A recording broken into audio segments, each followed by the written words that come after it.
pencher vers moi son oreille, et je le chanterai toute ma vie.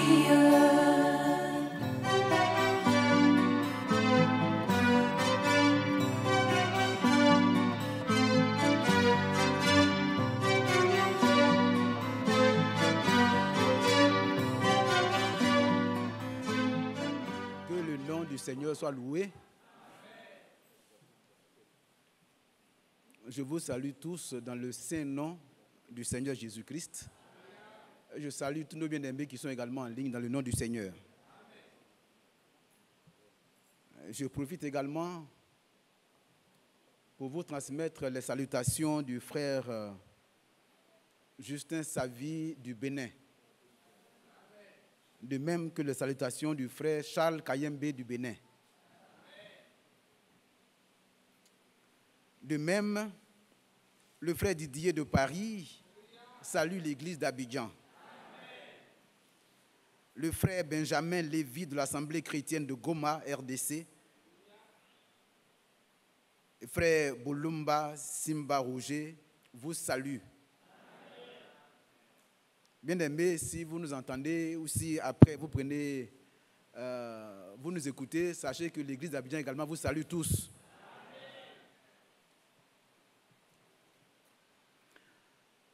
Frères, nous sommes très heureux de nous retrouver dans la maison du Seigneur. Non, c'est vrai, c'est une joie qui est normale et une joie qui est naturelle. Pour les croyants que nous sommes, c'est le contraire qui n'est pas normal. C'est-à-dire que nous devons constamment, continuellement, en toutes circonstances, en tout lieu, être dans la joie. Ça nous confère beaucoup de force. Et ce matin encore, nous avons été richement alors bénis et instruits dans les voies du Seigneur.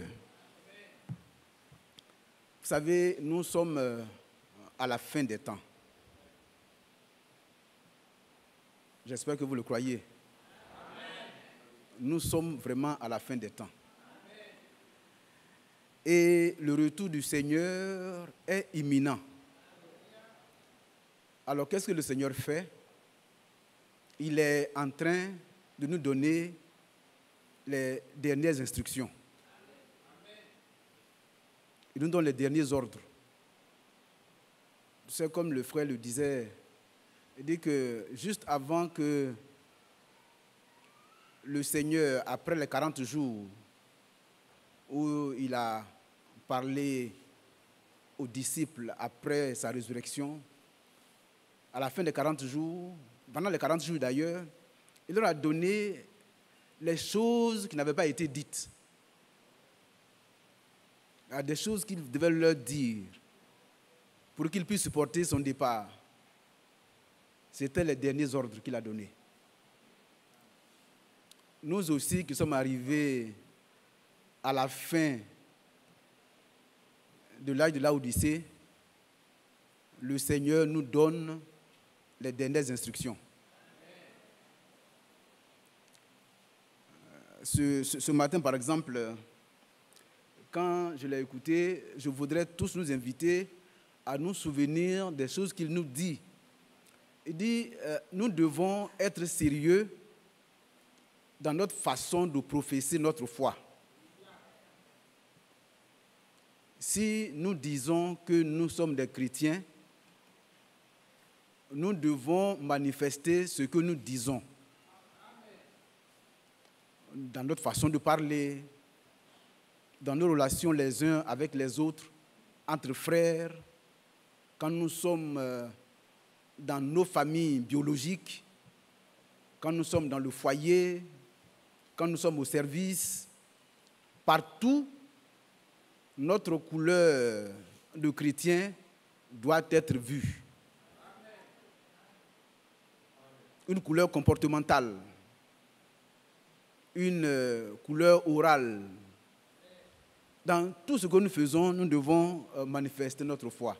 Et donc, quand le Seigneur donne les dernières instructions, c'est à dessein qu'il le fait. Et quand il nous parle ce matin de la foi, c'est pour que nous sachions mais à qui il s'adresse. Mais c'est, je dirais à toi et à moi, mais c'est aux élus qu'il parle. C'est ceux-là qu'on appelle les premiers-nés, c'est à ceux-là qu'il parle. Lui-même est le premier-né, et alors il s'adresse à des personnes qui ont la même nature que lui. Donc c'est à nous qu'il parle. Et il nous dit ce qu'il nous faut par rapport à ce qui va se passer très bientôt, quand il revient. Et donc il nous donne les instructions pour que nous soyons instruits. Et ce qui est important de retenir, c'est que en cette fin des temps, ce qui a été promis s'est accompli. Le frère Branham est venu. Affichez-moi, s'il vous plaît, Malachie 4. Vous le connaissez, mais quand on parle de dernières instructions, il faut qu'on sache, mais qu'est-ce que le Seigneur est en train de nous dire? Pourquoi ce matin, il parle encore de la foi parfaite? Voilà ce qui est dit. Pour dire que nous sommes à la fin, il dit car voici. Non, le verset 5, s'il vous plaît. Il dit voici, je vous enverrai Élie le prophète, avant que le jour de l'Éternel arrive, ce jour grand et redoutable. Amen. Amen. Donc avant ce jour-là qui va venir, qui est imminent, le Seigneur parle aux siens. Il nous parle des choses qui concernent notre façon d'être, mais qui concernent également ce qui va arriver. Et donc le Seigneur nous donne ses dernières instructions. Mais quand on lit un jour grand et redoutable, ça fait peur. Mais il le dit à dessein. Et ça correspond à ce que Pierre dit dans 2 Pierre 3, verset 10. Vous me l'affichez également. Ça correspond à ça. 2 Pierre 3, verset 10. Il dit, le jour du Seigneur viendra, comme un voleur en ce jour. Les cieux passeront avec fracas, les éléments embrasés se dissoudront, et la terre, avec les œuvres qu'elle renferme, sera consumée. Voici le jour redoutable dont il est parlé. Ce jour terrible dont il est parlé. Ça va arriver, mais avant ça, il parle aux siens. Mais quand il parle de jours terribles, de jours redoutables, ça ne vous concerne pas en fait. Ça ne vous concerne pas. Mais il prend soin de dire que ce jour arrive. Alors avant ce jour, il parle à ceux qui lui appartiennent. C'est ce qu'il a fait avant de s'en aller. Quand il disait, on le chante, je ne vous laisserai pas orphelin. Je vous enverrai le Saint-Esprit, on le chante. Donc il leur parlait, c'était l'expression de l'amour que Dieu a pour nous. Donc il leur parlait ainsi. Mais aujourd'hui, il fait la même chose. C'est pourquoi il a envoyé le frère Branham, tel que Malachie l'a annoncé, avec l'esprit d'Élie, pour accomplir la partie de Malachie 4, verset 6. Et on le sait. Mais le jour redoutable ne nous concerne pas. Mais qu'est-ce qui nous concerne? Vous savez, et c'est ce qui est intéressant quand nous sommes dans la maison du Seigneur. Et c'est ce qui est intéressant également quand le Seigneur inspire ses serviteurs. Quand il s'adresse à ses enfants, il utilise un autre terme. Et c'est ceux qui ont été mandatés qui discernent. Alors Pierre, le sachant, quand il veut en parler, qu'est-ce qu'il dit dans Acte 3, verset 30, je crois? Acte 2, verset 20. Qu'est-ce qu'il dit? Et comme il aime le dire, certainement que celui qui ne fait pas attention va dire, mais attention, Pierre n'a pas su parler, il n'a pas su citer la prophétie de Joël. Mais en fait, le Seigneur montrait à Pierre ce qu'il devait dire concernant le peuple que vous êtes. Alors il va dire, le soleil se changera en ténèbres et la lune en sang avant l'arrivée du jour du Seigneur, de ce jour grand et glorieux. C'est pour ce jour glorieux qu'aujourd'hui encore, on vous parle de la foi parfaite. Amen. Pour qu'on soit prêt à ne pas subir le jour redoutable et terrible du Seigneur qui va venir, mais à plutôt bénéficier de ce jour glorieux qui va venir, qui nous concerne. Amen. Donc, le Seigneur, il prend soin de ses enfants que nous sommes et il met tout en œuvre pour cela. Il parle de la foi parfaite.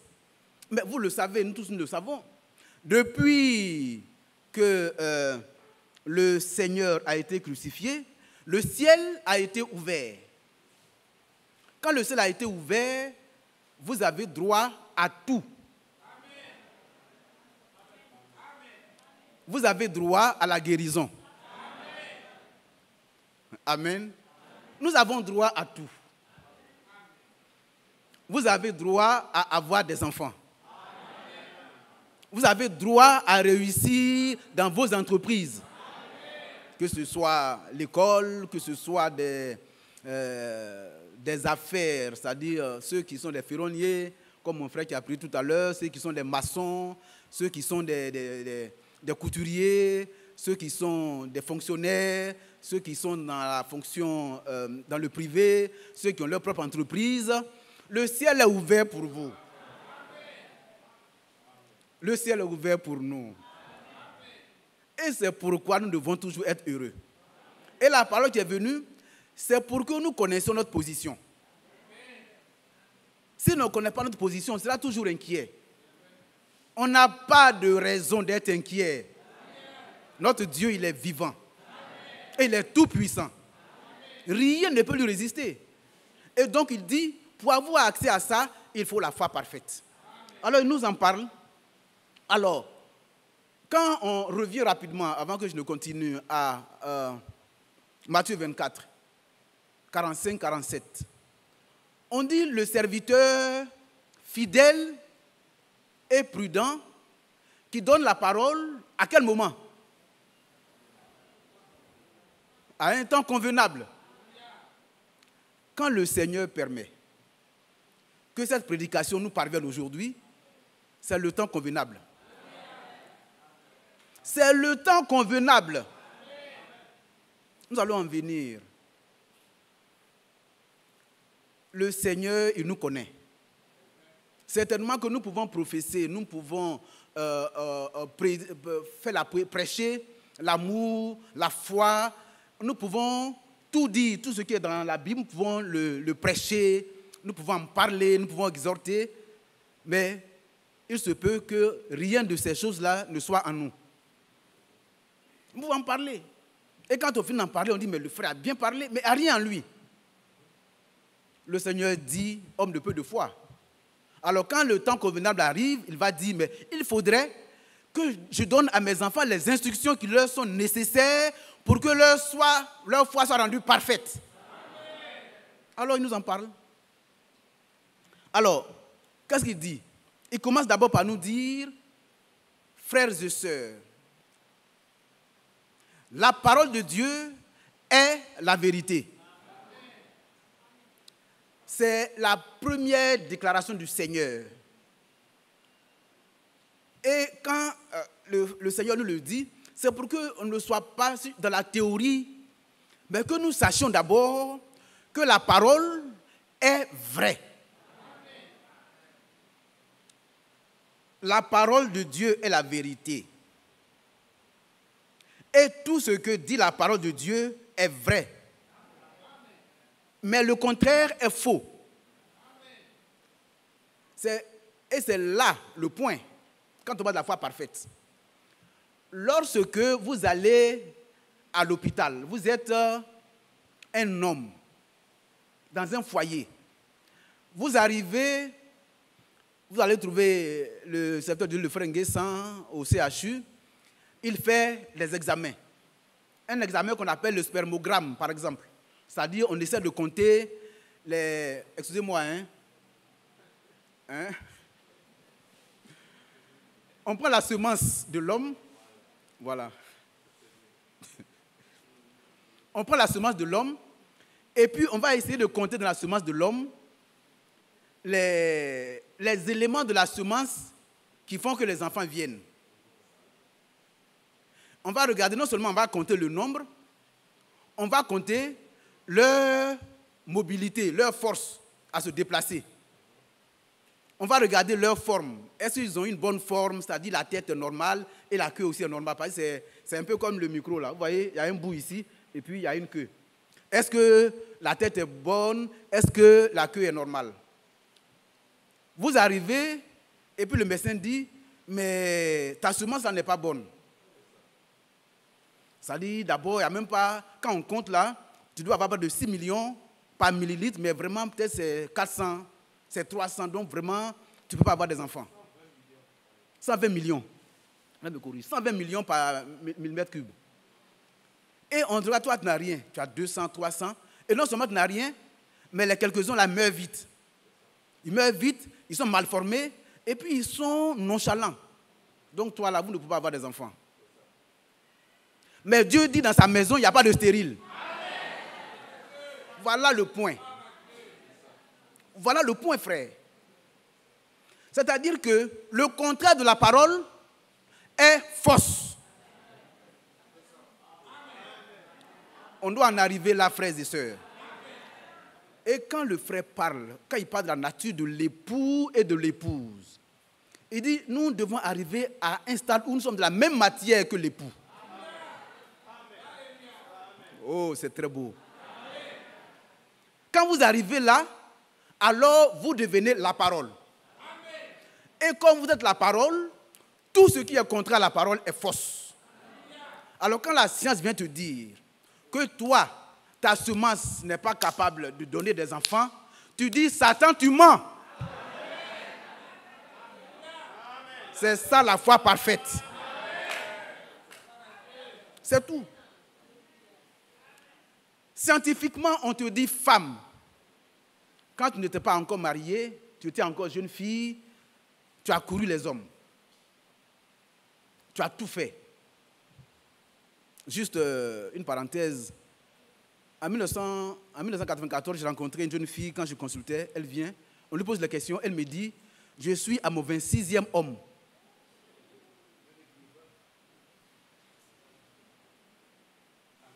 Juste à mon 26e homme. C'est pas normal. Elle a couru comme ça. Mais tu étais dans ce cas-là. Et puis voici, comme tu es un enfant de Dieu, du lieu où tu es, de la boue où tu es, le Seigneur va te chercher. Mais pendant que tu faisais ces 26 hommes, tu as été enceinte. Et les médecins, tu les as appelés, ils sont venus, ils ont enlevé la grossesse et on t'a enlevé ton utérus. C'est-à-dire le siège là où l'enfant, quand l'enfant est conçu, là où l'enfant vient se reposer, on lui fait un matelas, il s'assoit sur le matelas et puis il grandit, parce que la maman le nourrit, grandit pour arriver à terme. Mais ce lieu-là, ce logement que Dieu a fait là, on l'a enlevé chirurgicalement. On a fait une hystérectomie. Donc tu arrives, et puis on fait l'échographie, le médecin te dit, sœur, tu ne peux plus avoir d'enfant, parce que ce n'est plus possible. Là où l'enfant doit rester là, ça n'existe pas, donc toi tu ne peux pas avoir d'enfant. Mais ça c'est contraire à la parole. C'est ça qui est contraire à la parole. Et c'est pourquoi la foi parfaite veut nous emmener à savoir que la parole est vraie. Et tout ce que Dieu dit est vrai. Alors si c'est vrai, que devons-nous faire? Amen. Croire et puis obéir. C'est ce que le Seigneur veut nous dire. C'est pourquoi j'ai pris ce qu'il a dit un peu hier. Avant ce jour qui va arriver, il donne les instructions à ses enfants.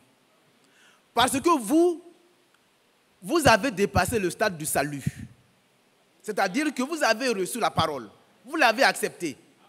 Et la Bible dit que à tous ceux qui l'ont accepté, le pouvoir leur a été donné de devenir des enfants de Dieu. Et donc quand vous avez cru Vous êtes sauvés. Mais le message qui est venu, c'est pour préparer la seconde venue du Seigneur. Pour que ceux qui sont encore dans la captivité sortent. Ils viennent former un peuple nouveau. C'est pourquoi le peuple de Dieu doit être rassemblé. Donc ce peuple est rassemblé, pourquoi? Pour participer à l'enlèvement. Donc c'est ça votre cas. Comme c'est votre cas et que bientôt le Seigneur arrive, alors le Seigneur veut que votre foi soit élevée à un stade où vous pouvez participer à l'enlèvement. Voici le message de ce matin. Il y a tous les détails qu'on peut donner par rapport à ce qui a été dit, mais je voulais résumer pour montrer que voilà ce que le Seigneur veut de nous. La foi doit être parfaite. Si elle est parfaite, rien ne vous résistera. Rien ne pourra nous résister. Aimons le Seigneur. Lui, il nous a déjà aimés. Il nous a aimés. Et il a prouvé. Son amour n'a pas été en parole seulement. Ce matin, il nous a été dit que le Seigneur n'a pas utilisé sa force, ce qu'il avait pour lui-même. Non. C'était pour nous. Il avait le pouvoir de se soustraire de tout. Il avait le pouvoir de se soustraire de la souffrance. Mais pour toi, il est mort. Donc, il a déjà démontré qu'il nous aime. Nous devons l'aimer. L'aimer, c'est garder ses commandements, sa parole.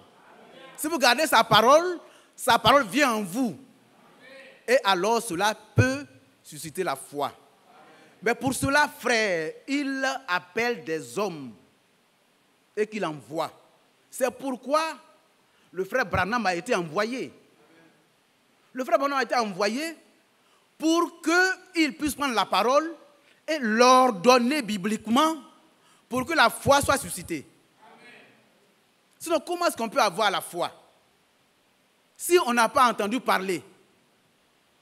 Mais quand Dieu veut parler, il utilise des bouches. Ce n'est pas qu'il ne peut pas parler directement, il peut le faire. Mais Dieu nous parle depuis un certain temps par les hommes. Pour cette fin des temps, il a envoyé le frère Branham. Et le frère Branham ne fait et ne dit que ce que le Seigneur lui dit de dire. Quand il dit ainsi dit le Seigneur, c'est ce qui doit arriver. Amen. Et donc quand on entend la parole, alors la foi est suscitée. Amen. C'est vrai qu'on peut voir des miracles se produire. On peut avoir même des visions et tout cela. Mais le mode principal pour que la foi soit suscitée, c'est par la proclamation de la parole. Amen. Et quand la parole est proclamée, il faut la recevoir. C'est quand on la reçoit que alors la foi est suscitée. Et c'est pourquoi, au préalable, il prend soin de nous dire que cette parole, elle est vraie, tout ce que Dieu dit est vrai. Alors, il nous donne quelques exemples. D'abord, il nous dit, et il faut que je le dise pour qu'on le sache, vous et moi, nous avons reçu l'autorité de la parole. Quand nous avons cru, nous avons reçu l'autorité de la parole. Et en cette fin des temps, dans les choses qu'il nous dit comme instruction, nous devons savoir quelle est notre position même dans la parole. Qui nous sommes? Mais qui tu es, sœur? Qui tu es, frère? Tu es un premier-né. Comme le Seigneur est le premier-né. Tu es un premier-né, tu es un élu. Or, le premier-né et l'élu sont ceux-là qui ont reçu la parole. Donc, tu as une partie de la parole. Mais il faut l'accepter. Si tu as une partie de la parole, tu as l'autorité de la parole. Mais si tu ne crois pas, tu ne peux pas ordonner. Tu n'ordonnes pas au Seigneur. Mais le Seigneur te dit, tu as une partie de la parole. Tu as l'autorité. Quand il dit, par exemple, voici, je vous ai donné le pouvoir. Mais pourquoi est-ce que nous minimisons ce pouvoir? Il dit, voici, je vous ai donné le pouvoir de marcher sur les serpents, sur les scorpions et sur toute la puissance de l'ennemi. Donc vous avez cette autorité. Vous pouvez ordonner à Satan et Satan va se plier. Le modèle parfait de ce combat, c'est celui que le Seigneur a mené avec Satan. La puissance qui était dans le Seigneur lui a été donnée pour ton salut et pour mon salut. Amen. Satan voulait que le Seigneur utilise cette puissance-là pour faire des miracles. En sorte, il veut faire un détournement. Il veut détourner le Seigneur de l'objectif. Mais le Seigneur étant la parole, le Seigneur ne faisait que manifester sa nature. Donc quand il venait avec la parole, le Seigneur dit, mais c'est moi qui suis là, ce n'est pas ce que tu dis là. Ou bien tu interprètes. Quand tu dis qu'il va donner des ordres et puis ils vont empêcher que mon pied heurte, mais ce n'est pas comme ça que le Seigneur a pensé. Mais voici la réalité. Je suis là. Et quand Satan a mené ce combat, il s'est rendu compte qu'il ne pouvait pas prospérer. Qu'est-ce qu'il a fait? Il s'est retiré. Mais je veux te dire, le Seigneur veut nous dire ce matin que nous avons cette autorité. Si tu ne l'as pas, on te le rappelle. Tu as cette autorité pour dire non à Satan. Le Seigneur veut que tu sois un fils de Dieu. Le fils de Dieu, il agit comme un fils de Dieu en toute situation. Et c'est pourquoi, comme tu ne le fais pas, il te rappelle ces choses. Souviens-toi que tu es un enfant de Dieu. Souviens-toi que tu es un fils de Dieu. Souviens-toi, j'ai fait ça, j'ai fait ceci. Que Dieu nous bénisse.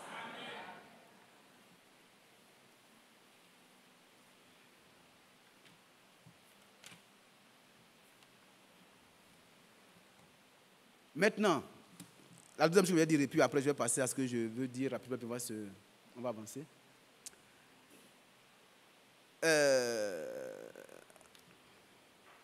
D'abord, il faut le dire, hein, la foi, le frère l'a dit dans son résumé, ce n'est pas une illusion, ce n'est pas une supposition, ce n'est pas le fait que comme le frère l'a dit, je l'accepte, mais le Seigneur l'a dit, je l'accepte.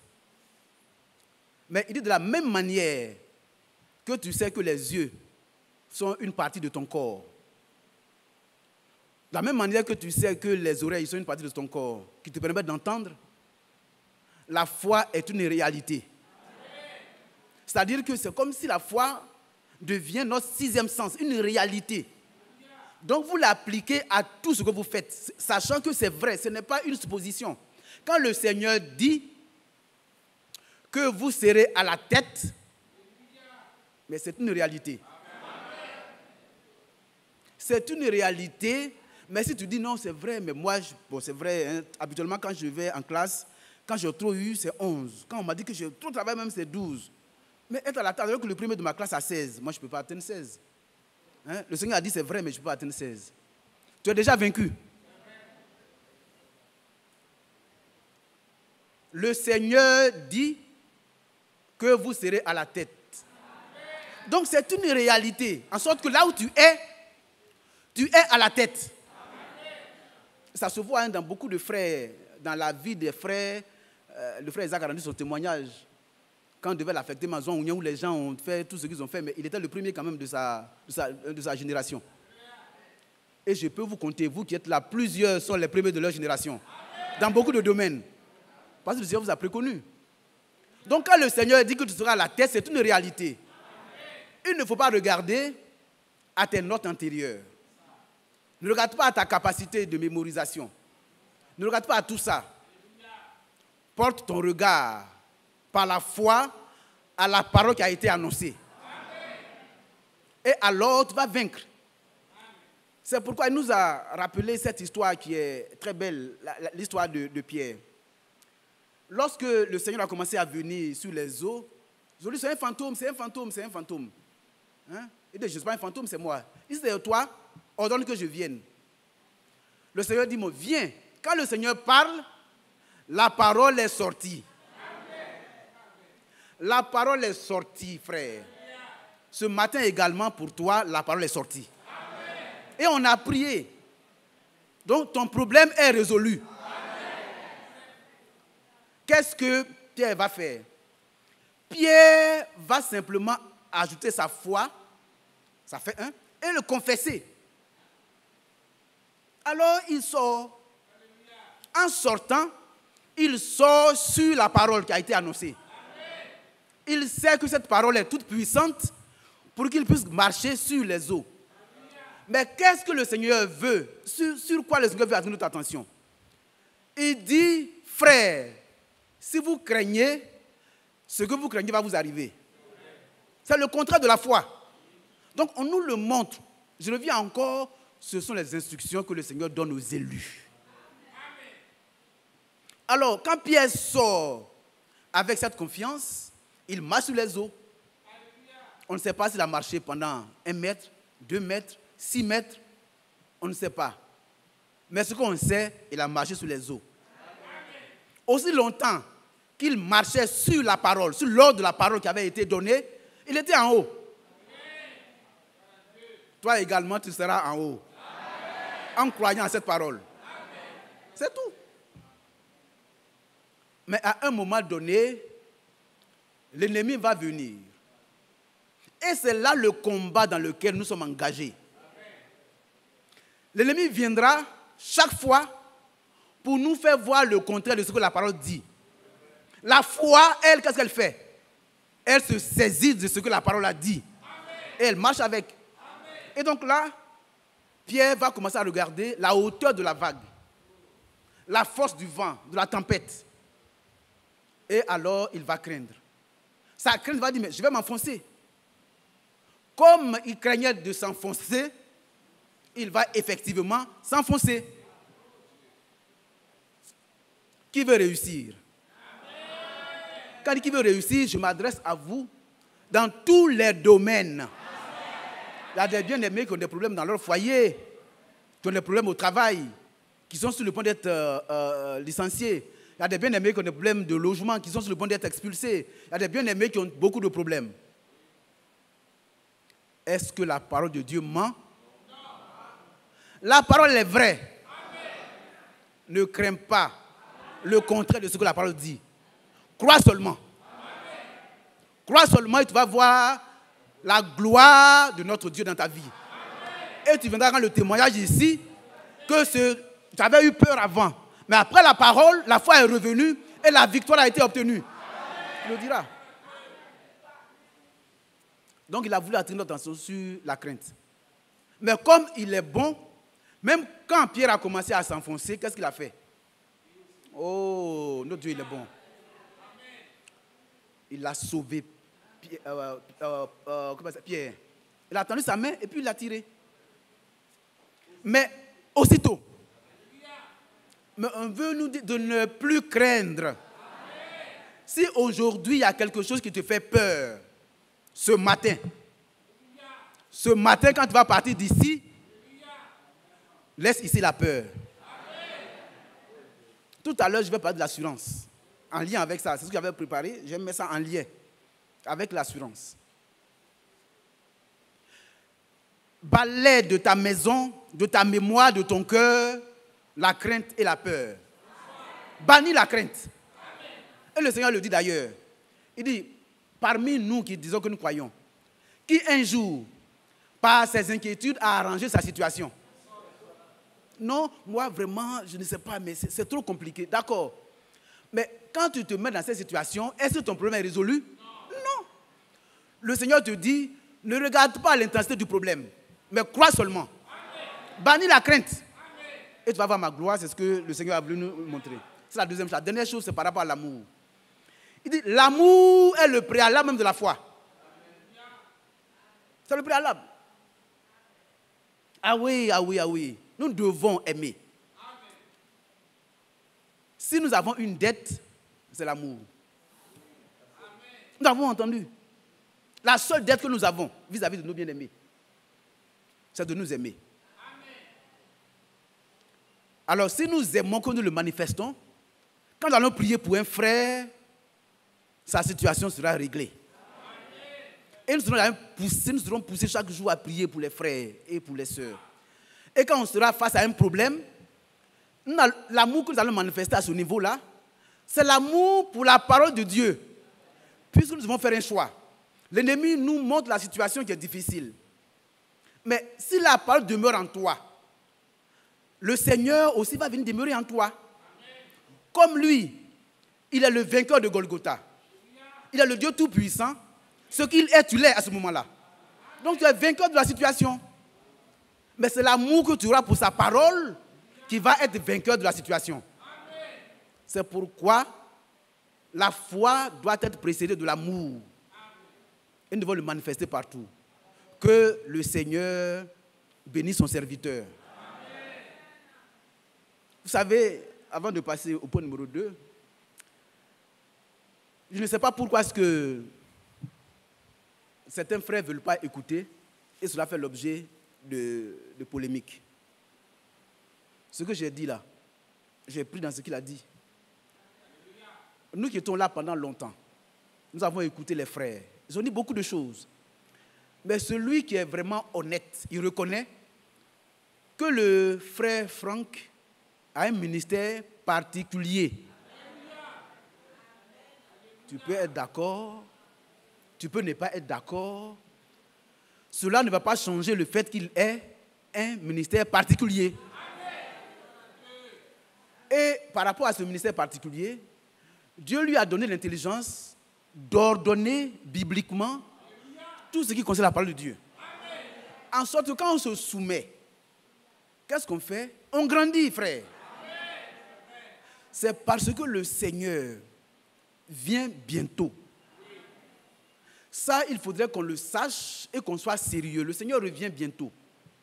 Et comme il revient bientôt, il nous parle. Reprenons, avant de continuer par rapport à ça, prenons le recensement qui a eu lieu au temps du Seigneur Jésus. Certainement qu'habituellement, comme ça se fait en Côte d'Ivoire, quand on doit faire le recensement, ta résidence est ici, tu es né peut-être à Congo, mais comme ta résidence est ici, lors du recensement, on te recense là où tu es. Mais pour que ce qui a été annoncé s'accomplisse, un édit est pris pour que le recensement ait lieu là où nous sommes nés, nos villages d'origine. C'est pas normal. C'est-à-dire, ce n'est pas un chrétien qui l'a dit, ce n'est pas quelque chose qui est dans l'ordre habituel. Quand Covid est venu, je l'ai dit une fois, quelqu'un m'a dit, mais pourquoi tu parles de ça? Tu penses que Covid, là, c'était une bonne chose? Ce n'est pas cela. Ce que je prends qui est bon dans la chose, c'est que quand Covid est venu, j'ai été amené à me soumettre à une écoute régulière de la parole de la bouche du serviteur fidèle et prudent. C'est-à-dire, je n'ai pas raisonné. Et aujourd'hui, les frères disent, non, c'est la dénomination. Aujourd'hui, vous avez un quartier général à partir duquel la parole sort. Donc, vous êtes en train d'idolâtrer quelqu'un, etc. Frère, je vais vous poser une question. Qui parmi vous se sent idolâtre?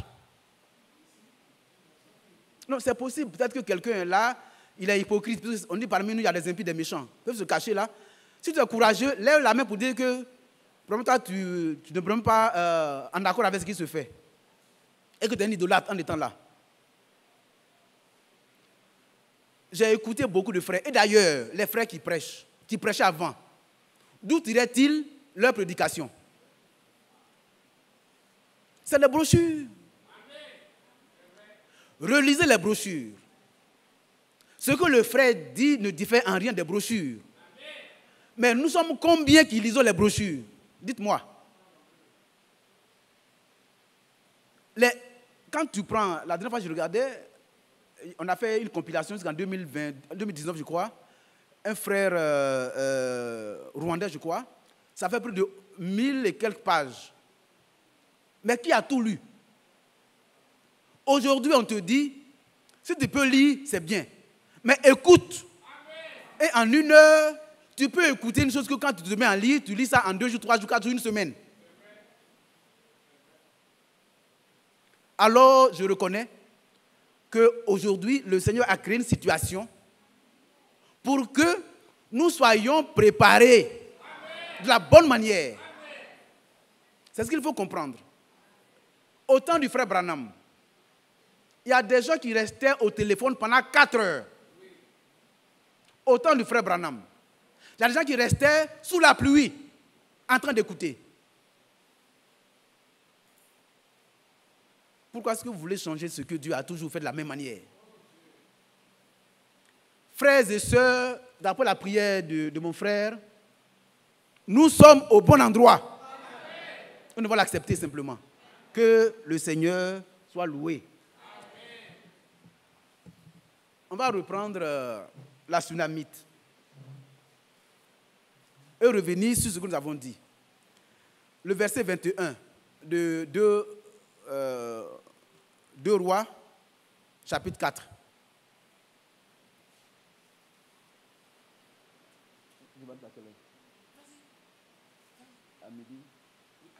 À midi, d'accord. Juste avant, quand l'enfant est mort, juste avant, le verset 19, voilà, le verset 19, le verset 20. Le serviteur l'emporta et l'amena à sa mère. On va se tenir debout pour la lecture de la parole. Changer un peu de position et pour le respect de la parole.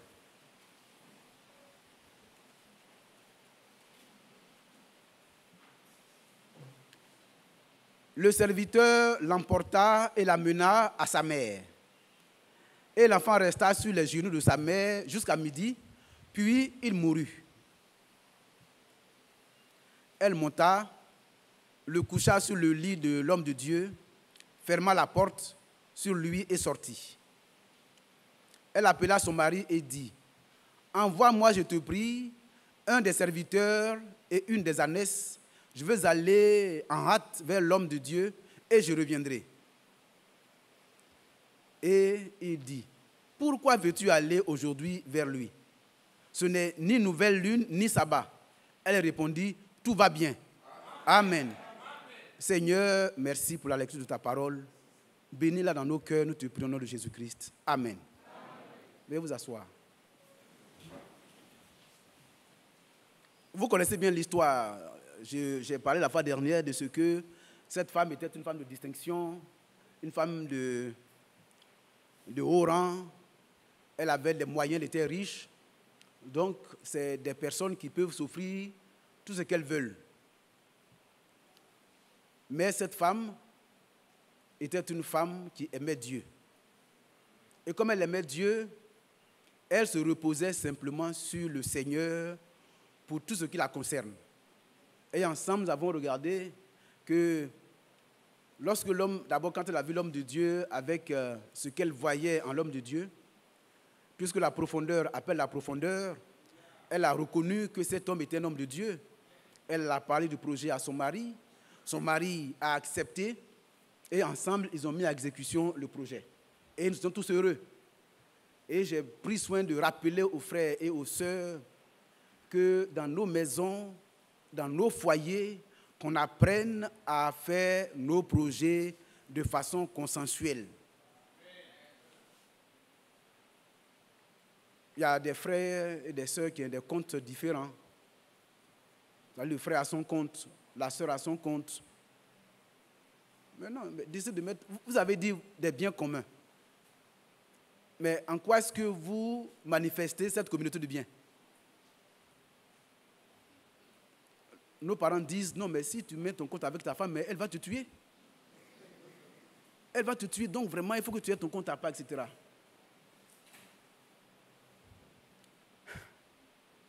On dit, ils deviendront une seule chair. Et donc, mettons tout en commun, frère. Hein? Mettons tout en commun. Vous n'êtes pas d'accord, hein? Mettons tout en commun. On est dans le foyer. On met tout en commun. Mais si on se fait confiance, et si on s'aime, on a entendu aujourd'hui, si on s'aime, le Seigneur va nous aider. On va nous aider les uns les autres. Donc, on ne doit pas avoir les choses séparées. Alors, les deux vont concevoir le projet, vont commencer à l'exécuter. Et l'homme de Dieu va venir dans la maison. Et elle va observer cette femme. Elle est une femme vertueuse. Elle s'occupe de la maison, mais elle ne se plaint de rien.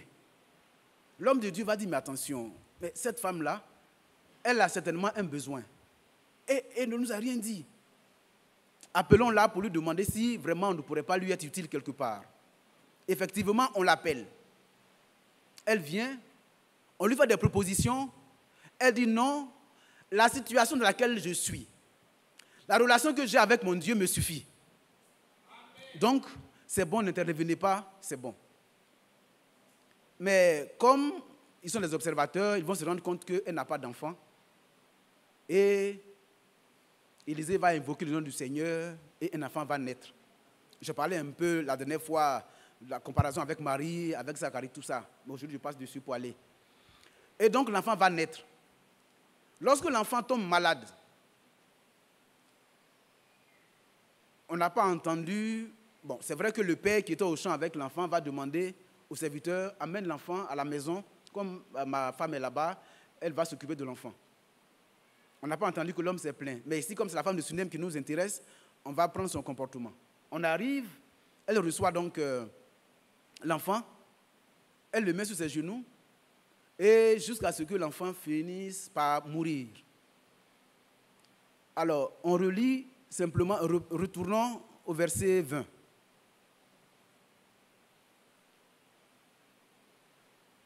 Et l'enfant resta sur les genoux de sa mère jusqu'à midi, puis il mourut. Elle monta, le coucha sur le lit de l'homme de Dieu, ferma la porte sur lui et sortit. Ici, je parlais de ce que Dieu dévance les choses. Dieu dévance les choses. Donc toi, ta situation dans laquelle tu es, tu dois savoir, et ça fait partie de la foi parfaite sur laquelle je vais revenir, tu dois savoir que Dieu t'a choisi. Et comme il t'a choisi, c'est avec toi qu'il fait le projet. Et qu'il va mener ce projet à son achèvement. Toi, reste docile et crois seulement. Comme il dévance le temps, je dis, la femme, quand elle agissait, c'était une façon pour le Seigneur de la mener à poser un acte pour ce qui allait arriver. Et donc, quand l'enfant décède, elle monte simplement. Le témoignage de la Bible ne nous dit pas qu'elle a poussé un cri. Le témoignage de la Bible ne nous dit pas qu'elle a versé des larmes. Le témoignage de la Bible ne nous dit pas qu'elle a été affolée. Ce que nous savons, on dit elle monta, coucha sur le lit de l'homme de Dieu, ferma la porte sur lui et sortit. Le verset suivant. Elle appela son mari. Chérie, envoie-moi, je te prie, un des serviteurs et puis une ânesse. Je vais aller voir l'homme de Dieu. Suivez le 23. Mais pourquoi veux-tu aller aujourd'hui vers l'homme de Dieu, alors que ce n'est pas les rendez-vous habituels? Elle se met à se plaindre.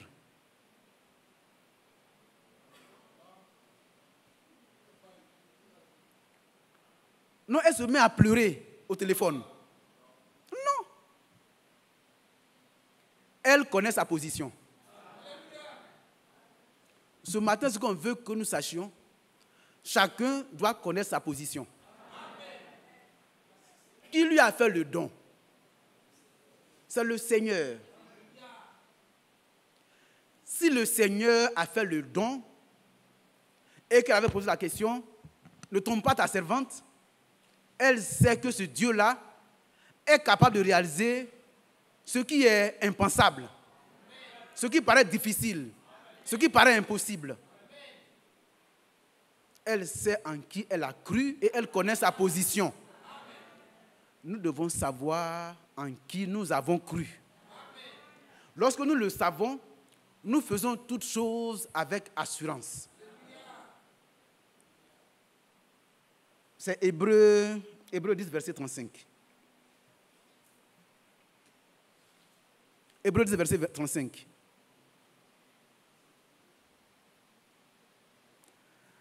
N'abandonnez donc pas votre assurance à laquelle est attachée une grande rémunération. Frères, nous avons entendu aujourd'hui la foi parfaite. Votre foi parfaite sera récompensée, n'est-ce pas? Mais nous disons ici que si vous êtes confiant, si vous avez de l'assurance dans la parole et dans le Dieu que vous confessez, vous allez être rémunéré pour ça. C'est pourquoi le Seigneur dit, n'abandonnez pas cette assurance. Soyez certains que le Dieu que vous adorez va venir à votre secours. Ne regardez pas aux circonstances. Et comme on le constate, la femme de Sunem, elle n'a rien dit. Elle avait confiance. Elle était pleine d'assurance. Au point que quand son mari lui dit, mais pourquoi vas-tu aujourd'hui chez l'homme de Dieu? C'est son mari qui lui a envoyé l'enfant malade. Qu'est-ce qu'elle répond? Tout va bien. Amen. La maladie vient et tout va bien. La mort vient aussi, tout va bien. Les problèmes dans ma vie, tout va bien. Tout va bien, dit la femme de Sunem. Amen. Elle ne panique pas. Elle fait quoi? Elle n'abandonne pas son assurance du départ. Et elle reste calme. Elle dit, tout va bien. On continue. Non, ce n'est pas là. Retournons. Retournons à deux rois. Puis elle se fit sceller l'ânesse et dit à son serviteur, mène et pars, ne m'arrête pas en route sans que je te le dise. Elle partit donc et se rendit vers l'homme de Dieu sur la montagne du Carmel. L'homme de Dieu, l'ayant aperçu de loin, dit à Géasi, son serviteur, voici ces Sunamites. Maintenant, cours donc à sa rencontre et dis-lui, te portes-tu bien? Ton mari et ton enfant se portent-ils bien? Elle répondit, bien. Elle ne perd pas son assurance. Elle n'abandonne pas son assurance. Elle garde la foi. Elle garde la foi parfaite. Lorsqu'elle parlait à son mari, elle dit, je pars et je reviendrai. Je vais aller voir l'homme de Dieu et je reviendrai. Cette parole ne vous dit rien? Amen. Abraham était un homme qui avait une foi parfaite. Et c'est pourquoi on dit, pour être béni, il faut qu'on croie comme Abraham le croyant. Et nous allons être récompensés. Abraham a été appelé pour qu'il aille sacrifier son fils. Il marche avec ses serviteurs au bas de la montagne. Il dit aux serviteurs, vous restez ici. Je vais monter avec le fils. Nous allons adorer et nous reviendrons. C'est la même chose. C'est une foi qui repose sur la parole de Dieu. C'est une assurance qui s'appuie sur ce qu'on a entendu de la part du Seigneur. C'est tout. Alors, là, rapidement, qu'est-ce que le Seigneur, Abraham va faire? Il va charger le bois sur son fils et ils vont monter pour aller adorer. Ce n'est pas ça qui nous intéresse. On pourra revenir là-dessus au besoin. Juste pour dire que c'est ce que le Seigneur nous dit, que le Seigneur également, quand on devait aller le crucifier, qu'est-ce qu'on a fait? Il a porté la croix.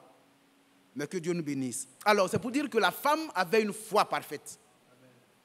Et elle monte et elle va trouver l'homme de Dieu. L'homme de Dieu lui pose la question, elle répondit, bien. Continue. Et dès qu'elle fut arrivée auprès de l'homme de Dieu sur la montagne, elle embrassa ses pieds. Géasi s'approcha pour la repousser. Mais l'homme de Dieu dit, laisse-la, car son âme est dans l'amertume. Et l'Éternel me l'a cachée et ne me l'a point fait connaître. Alors elle dit, ai-je demandé un fils à mon Seigneur? N'ai-je pas dit, ne me trompe pas? Que Dieu soit loué. La première chose sur laquelle je veux attirer l'attention des uns et des autres pour nous aider, c'est ce que nous avons lu dans Hébreux 10, verset 35. N'abandonnons pas notre assurance. Que chacun sache qu'il est un fils de Dieu, qui a été appelé. Quand il a été appelé, il n'a pas participé à cet appel. C'est le Seigneur lui-même qui a fait le chemin jusqu'à lui. Tout à l'heure, quand je parlais de cette jeune sœur qui dit que ça faisait 26 hommes qu'elle parcourait, quand cette sœur devient chrétienne, mais écoutez, c'est le Seigneur qui allait la chercher où? Dans la boue. Comme chacun de nous. Nous avons été cherchés dans la boue. Donc, ce n'est pas toi. Tu étais perdu. Le Seigneur allait te chercher. Et il t'a établi. Et il dit que tu es un fils de Dieu à l'image de Jésus-Christ. C'est une assurance que tu dois garder. Et donc, face aux situations difficiles, rappelle cela au Seigneur.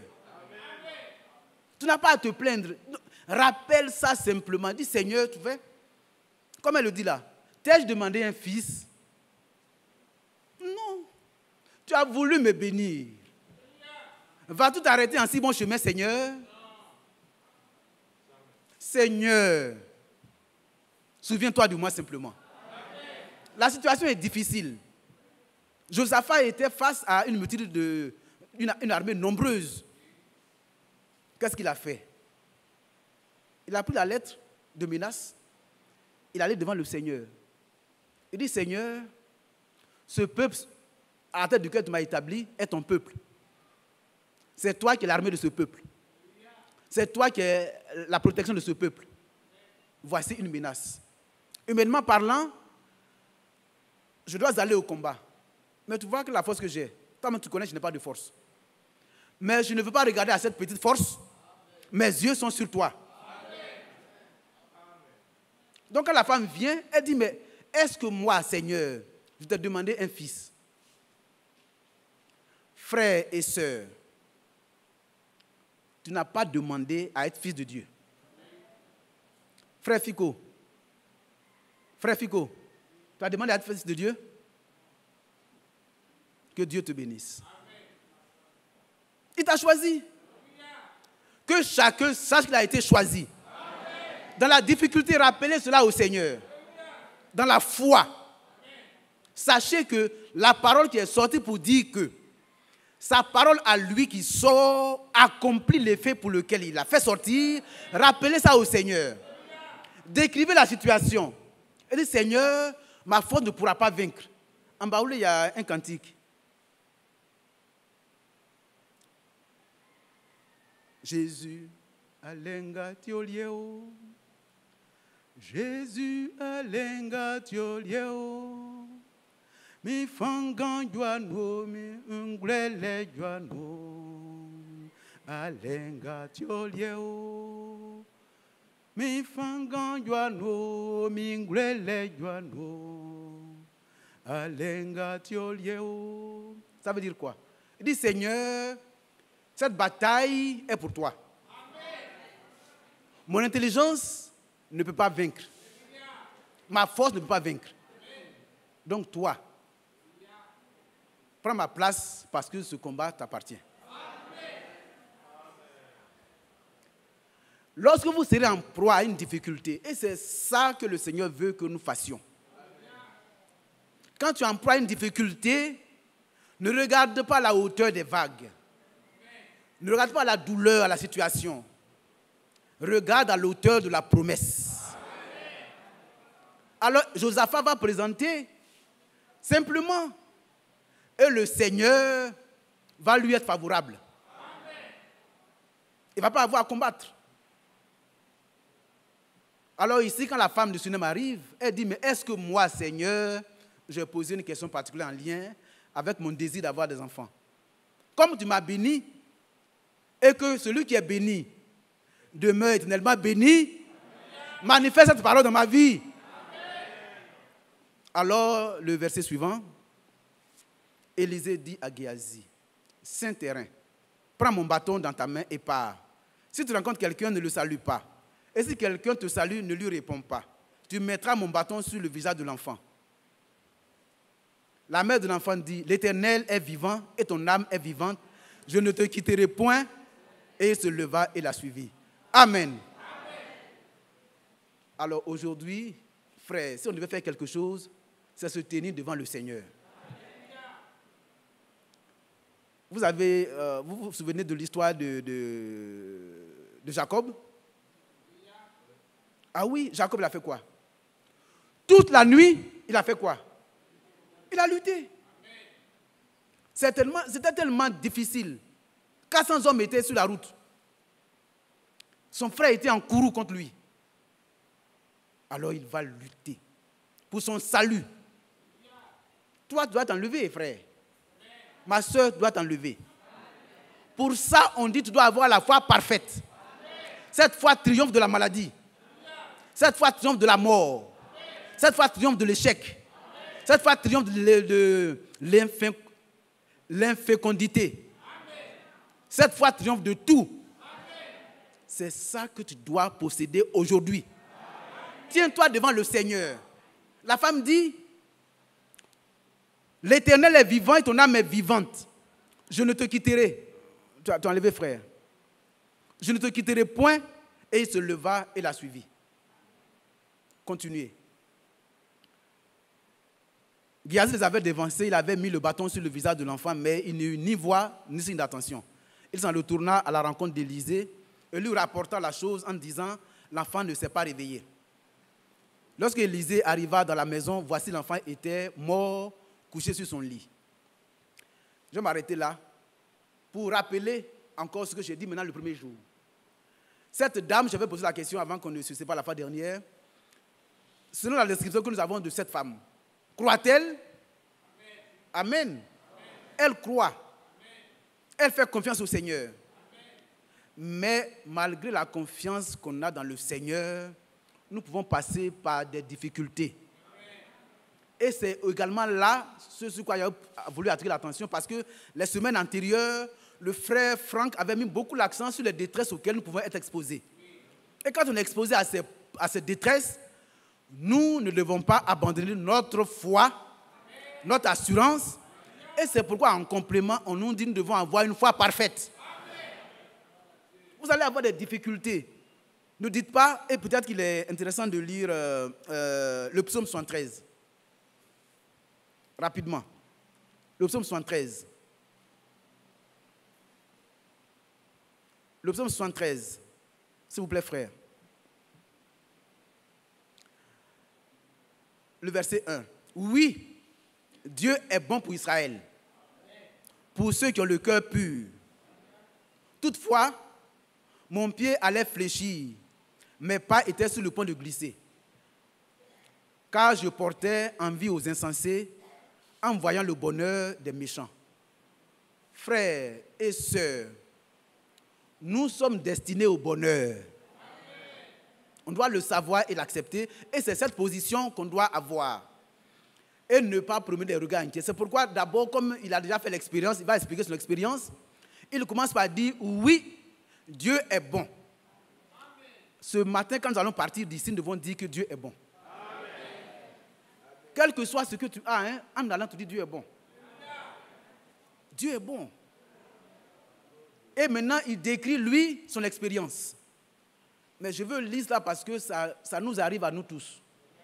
Nous sommes dans un service, et puis, la promotion, on n'a pas de promotion. C'est celui qui est là, qui est peut-être moins bon que nous, c'est lui qui connaît la promotion. Et alors on dit, ah, vraiment, c'est en vain que j'ai aimé Dieu alors. C'est en vain que j'adore, on lit. Car je portais envie aux insensés en voyant le bonheur des méchants. On continue, frère. Rien ne les tourmente jusqu'à leur mort. Et leur corps, ils sont bien gros. Leur corps est chargé d'un bon point. Ils sont bien même. Ils n'ont aucune part aux souffrances humaines. Ils ne sont point frappés comme le reste des hommes. Aussi l'orgueil leur sert de collier. La violence est le vêtement qui les enveloppe. L'iniquité sort de leurs entrailles. Les pensées de leur cœur se font jour. Ils raillent et parlent méchamment d'opprimés. Ils profèrent des discours hautains.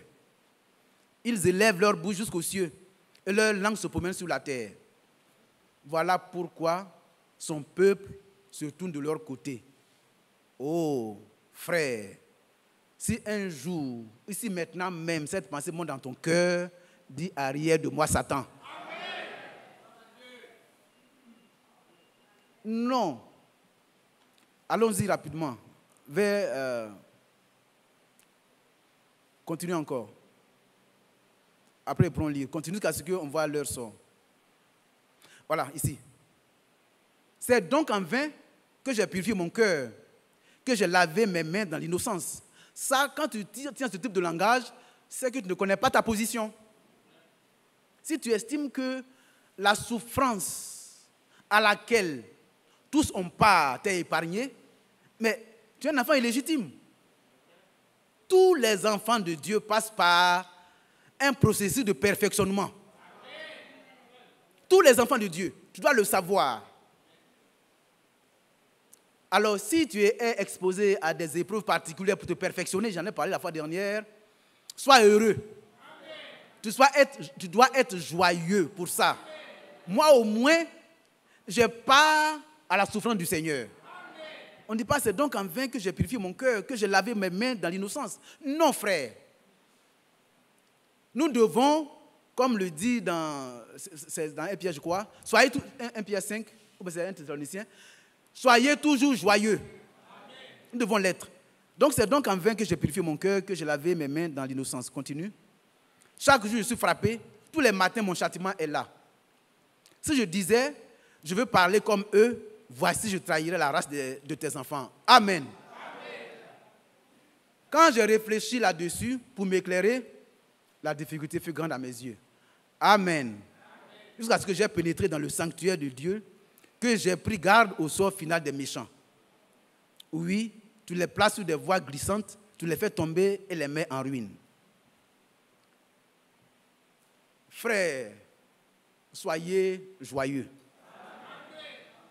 Les enfants de Dieu qui passent par des situations, ça fait partie de l'ordre normal. La Bible dit que vos frères qui sont ailleurs sont soumis aux mêmes difficultés. Mais toi, reste dans ta position de chrétien. Et manifeste cela partout où tu es. Ne porte pas envie à ceux qui trouvent des voies tortueuses. Parce que ça existe. Nos frères qui sont dans les affaires. Quand vous faites les affaires, je sais que vous êtes sous la contrainte. Parce qu'il y a ce qu'on appelle le contexte.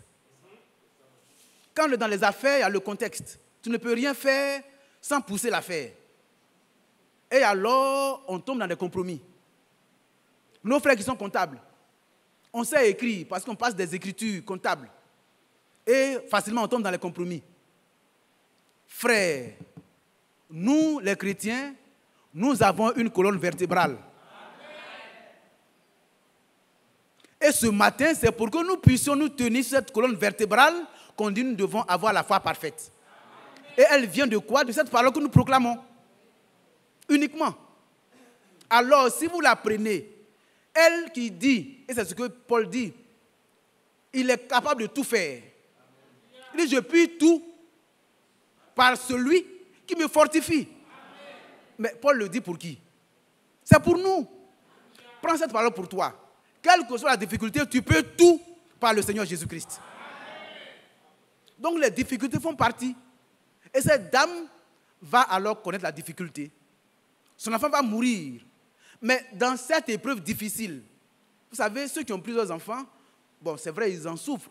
Mais les personnes qui ont un enfant unique, une femme qui a un enfant unique qui a atteint la ménopause, elle sait qu'elle ne peut plus avoir un nouvel enfant. Quand l'enfant a mal à la tête, même elle tremble.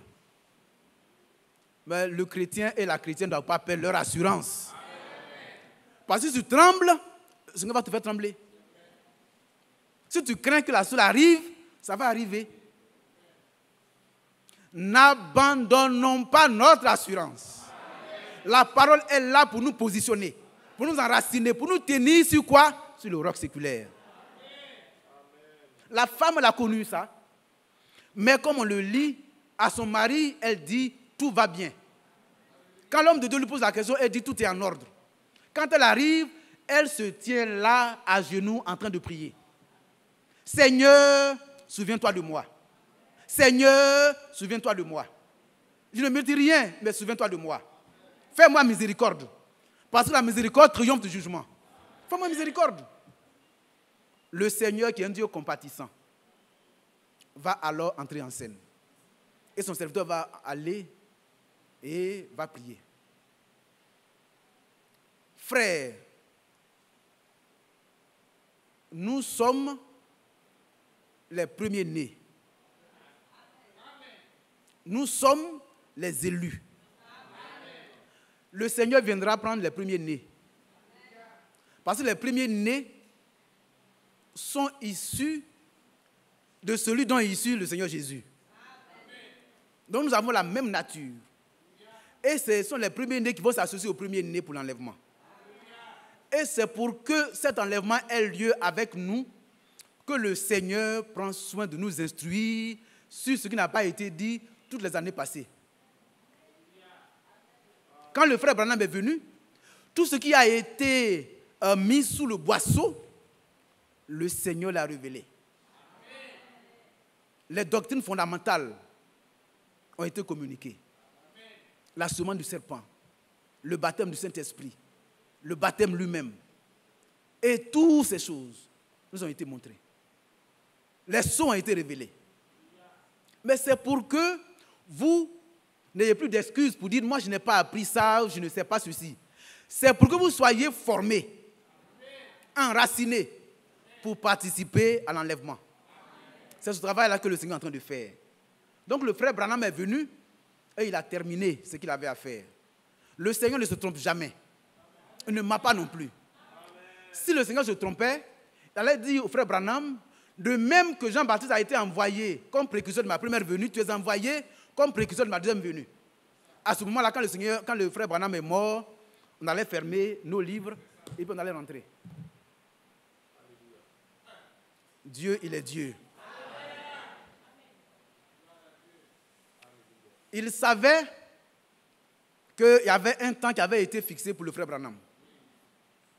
Il savait que le frère Branham était destiné à recevoir toute la révélation. Et alors tout cela lui a été accordé. Quand le frère Franck vient, le Seigneur dit, mon serviteur fidèle et prudent. Il est fidèle par rapport à quoi? Il est fidèle par rapport à quoi, frères et sœurs? Il est fidèle par rapport au message. Il est fidèle par rapport au message qui a été confié au frère Branham. Parce que le message, c'est la parole. Il dit, come back to the Bible. C'est-à-dire que ceux qui étaient épars, le message a pris soin de le rassembler pour dire, voici la doctrine fondamentale de la parole de Dieu. C'est pourquoi le message n'est rien d'autre. Mais c'est la parole elle-même. Et donc le frère Franck est fidèle à ça. Et il n'est pas seulement que fidèle. Il est intelligent. Il est intelligent. Son intelligence lui permet de classer les doctrines qui ont été éparses dans la prédication du frère Branham. Il les a prises. Il a pris toutes les articulations. Comme le frère le disait, vous connaissez le puzzle. Le puzzle, c'est un dessin qu'on découpe en petits morceaux et puis on sépare les morceaux. Et on vous dit, reconstituez l'image. Si tu n'as pas un œil d'expert, tu vas te tromper. C'est ainsi que tu peux trouver dans la manière de placer ton image un mouton qui est à la cime d'un arbre en train de brouter. Mais il prend appui sur quoi? Tu vas dire que c'est faux. L'homme de Dieu qui a été destiné pour que le message se poursuive est un homme de Dieu intelligent. Et le Seigneur prend soin de l'établir sur des hommes intelligents. Amen. Amen. Ah oui. Les domestiques sont intelligents. Parce que ce qu'on attend des domestiques, c'est qu'eux aussi soient trouvés fidèles. À quoi? Alléluia. Amen. Que Dieu nous bénisse. Amen. Nous sommes au bon endroit. Amen. Celui qui ne veut pas écouter, il n'a qu'à sortir. Mais nous parlons comme Josué. Et si tout le peuple de Dieu abandonne de marcher dans tes voies, moi et ma maison,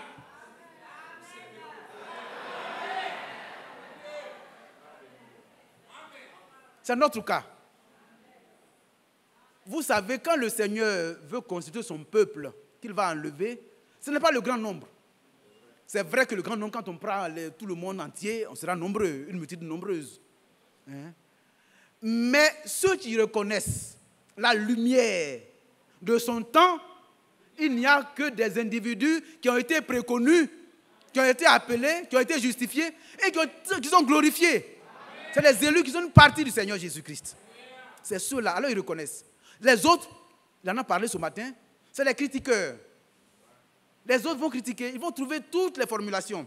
Il a commencé par dire, les critiques diront, est-ce que j'ai noté ça rapidement, et puis je vais céder, il est déjà 12 heures. C'est... Bon, je ne retrouve pas ce que j'avais écrit. Voilà. En parlant de la guérison divine, le frère Branham, quand il parle de la guérison divine, il dit, lorsqu'on dit que voici quelqu'un qui est à un stade terminal, qui a été ressuscité, on va dire non, c'est une mise en scène.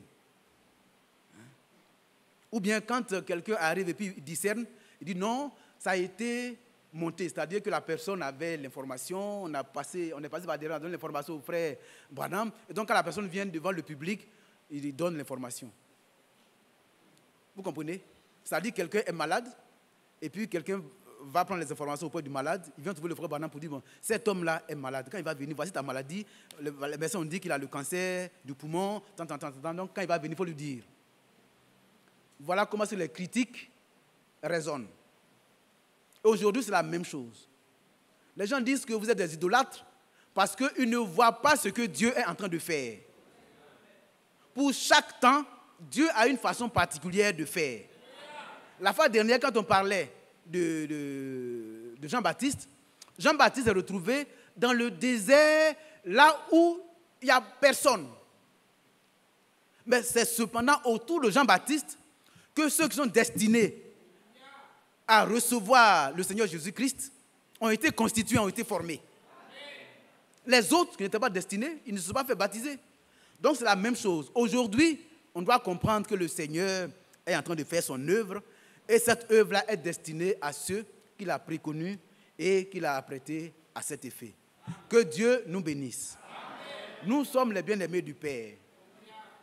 Si tu ne le sais pas, le Seigneur te le dit aujourd'hui.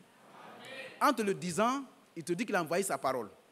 Quand il a envoyé sa parole, il a accompli l'œuvre de la rédemption. Cette rédemption est éternelle. Et t'a réconcilié avec lui. Et il a ouvert le ciel, parce que quand il a été crucifié, le ciel a été ouvert. Quand le ciel a été ouvert, tu as accès à tout. Amen. Ne te prive pas, frère. Amen. Ne te prive pas, sœur. On ne dira pas que tu es trop ambitieuse, mais tu es trop ambitieux. Crois. Amen.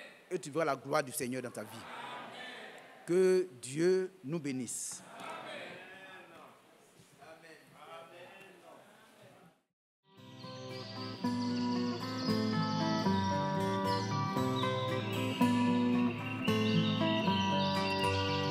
J'aime l'Éternel, car il entend ma voix. Il a penché vers moi son oreille, et je le chanterai toute ma vie.